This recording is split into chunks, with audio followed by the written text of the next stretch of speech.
First and foremost, I know your upbringing. I know your story, the type of life that you had in the Dominican Republic. I want you to be able to talk a little bit about that before we get into the heavy hitting topics. I want you to be able to express what that upbringing was like. What was life like for you in the Dominican Republic? From my understanding, it's a very poor country. It's a country that struggles. There's a lot of, street violence, and it's dangerous, you know? But how does someone like you, being brought up in somewhere like that, become the world champion of Street Fighter? And how were you introduced to Street Fighter in the first place? So, Well, let's start with how I was introduced to fighting games. That's through my brother, Louisman. He used to host these sessions back at home, and we used to play together. Like I was the smallest one in the house, with my cousins and my brothers. And he used to have the all the players come in, and he started with the Smash Bros. He was a top player in Smash Bros. So all the players used to go to the house, and I used to meet everybody there. I was Lehman's little cousin, and I wanted to play, mm, and that's how everything started. We started competing against each other. I was not that good. He was great, and I wanted to, at least try to be competitive. So I was allowed to play because I was little, and I was not supposed to be, hanging out with the guys. Um, how but little? well, I was like 5 or 4, so it Wow. was very annoying for them, Yeah. for me to be around. Like I want to play, but they gave me like a disconnected controller. They tried everything, but I never stopped. I always tried to keep playing and keep being there. And Yeah. ever since I was born, ever since I have like the memory, that's all I remember. Me trying to play with the boys and trying to socialize through gaming.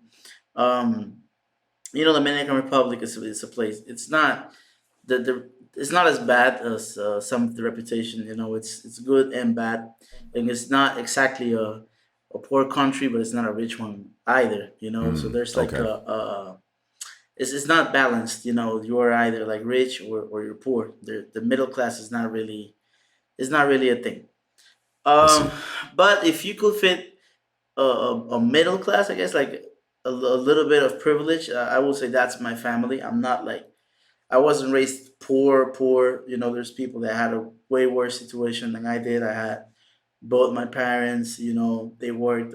My father was a cop, and we had like a family cafeteria in the house, so we always like Mm, had food around. But we were not even close to what a normal situation is in the USA. There's a lot of struggle and a lot of things that I wasn't supposed to live through. I feel like none of us were supposed to live through, but here is part of yeah. the normal life. I'm not gonna try to like dramatize. It wasn't. There's things that wasn't cool. I saw people die in front of my eyes. Shootings was normal in the neighborhood Yeah. that I was in. Seeing people, like I was in the school one day with him, and then the next day he was murdered. Not because he was a good guy, it's just because I was around people that were living in that street life. I was in a really bad, really, really, really bad neighborhood. Okay. The situation, we always had food at least, but the electricity went out a lot of the time. Some days we had to eat, whatever was there. It's not about like going to the mall and buying the food. It's about whatever was there, Of And course. I was raised with that. That's good, to raise your hunger, your inspiration to go forward, to improve your lifestyle, to see your family better. I don't want to see my dad risking his life in one of the worst neighborhoods in a country that itself is not that safe. I Yeah. don't want to see my mom every day, being out in the cafeteria, facing a street where there's shootouts all of the time. And that little, it was normal to me, but at the same time, I knew it wasn't right, and I wanted to improve that lifestyle. So you grow up with that hunger. It's not only me; it's all of us, all the Dominicans, all the people that go through that. We want to like improve our family lifestyle and our lifestyle. So we work really hard for that, and we see a privilege in things that most people don't see a privilege. When I go to the USA, there's small things, that I see Yeah, that elaborate a little bit. So what are these? What are some of these small things that you yeah, notice? for example, when I see people, having access to electricity 24/7, having access to internet 24/7, not having to worry about food, not having to worry about transportation, not having to worry about a lot of things that it's just normal to everyone, but to me it's not. When I go to someone's Yeah. house and the electricity never goes out, I'm like, yo, this is this is easy, like I can just play all day. If I play a tournament, I don't have to worry about, like, bro, a lot of these CPTs that I used to play, and a lot of the CPTs that a lot of players play here, it's under the fear of the electricity going out or the internet going out and losing your life opportunity just because the electricity went out. Right. Having food all the time, my relationship with food has come through it's a situation that most people see, why do you love food so much? But when it's like a little victory, when you have to work for the food and now you have access to it all the time, you have to Mm, learn how to manage that relationship. But it's something that will go further in the conversation. But yeah. basically, that's how it is in the DR. Like you see a lot of privilege in the little things, and you work hard just to maintain those privilege and in the competitive spirit. Like you don't really have to read any books. You don't really have to learn from anyone. Like your life every day, you have to compete to keep yourself standing. Yeah. Of course. Of course. That's you said that you used to see people getting killed in front of you as well and dealing with losses at a very young age. That inherently forces a child to immediately mature and grow up and recognize the fragility of life. And I feel like those experiences aided in your hunger to make it out of that area and to pursue something great for yourself. So you don't have to be watching things like that and losing people because of gang violence and all of that. So it's it's crazy too because you said your pops was also in law enforcement, and it's very scary to think about, man, what if my dad doesn't come home today because of that, Um, knowing that you're in a very very dangerous neighborhood. And then worst of all, I mean, it's one thing to lose your father, it's another to lose your mother, to something like that. So that that actually makes a lot of sense into what I wanted to talk to you about further on in this conversation, and I'll explain why I say that. But let's dive into the first topic that I want to get into here. Now, obviously, I want to ask you about being a two-time Capcom Cup champion. How did you feel being 18 years old when you first won your Capcom Cup? And do you remember the doubts you had going into it? The reason why I asked this question is because when I was 18 years old, I was still relatively new in the community, but I was about 3 years into the community. And I was very afraid of competing still. I wasn't at my true potential. I still feel like I'm not at my full potential, but those very young, inexperienced doubts, the fears of choking under the stream, choking under pressure, that's very normal for people that are starting off with fighting games to feel. But I'm very curious as to how an 18-year-old, a 17-year-old actually, throughout that entire year, and then 18 when you win your first Capcom Cup, can you walk me through the thoughts that you had leading into the event and the fears that you could have had? well, my bro,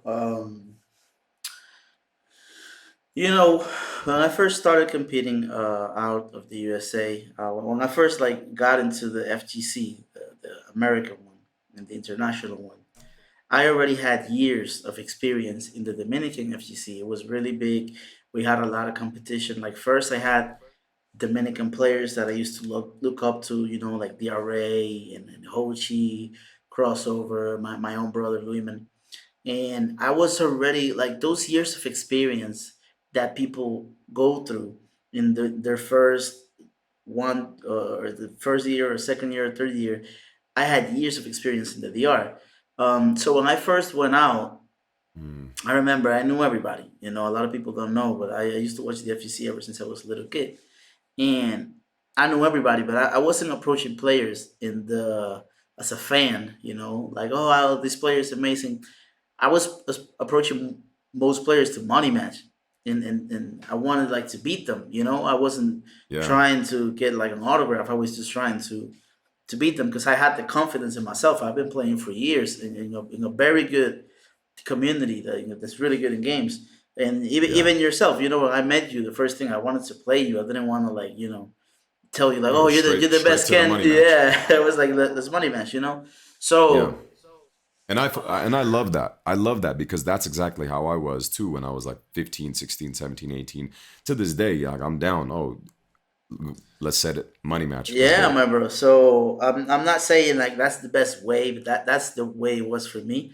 Yeah. And I know like people may think that you don't go through to any pressure or any fears, but it's always there. Honestly, I feel like it never goes away. You just learn how to play with it. You just learn how to go through the competition with those feelings there. You know, they don't stop you from doing things, but it's always there. You always have your doubts. You always have to think about what if what if I lose. But you cannot let that take control of what you're doing. And as soon as I went out, I had the thought, man, what if I lose? What if I have to go back home with nothing? But I was thinking too much about this is such a big opportunity.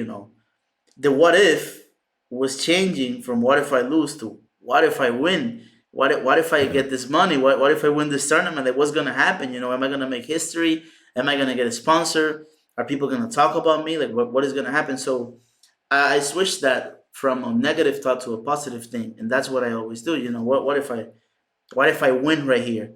And I had to Mm. learn after the first cup how to do that without having that underdog mentality. Because it's an underdog mentality. What if I win here? What if I make it?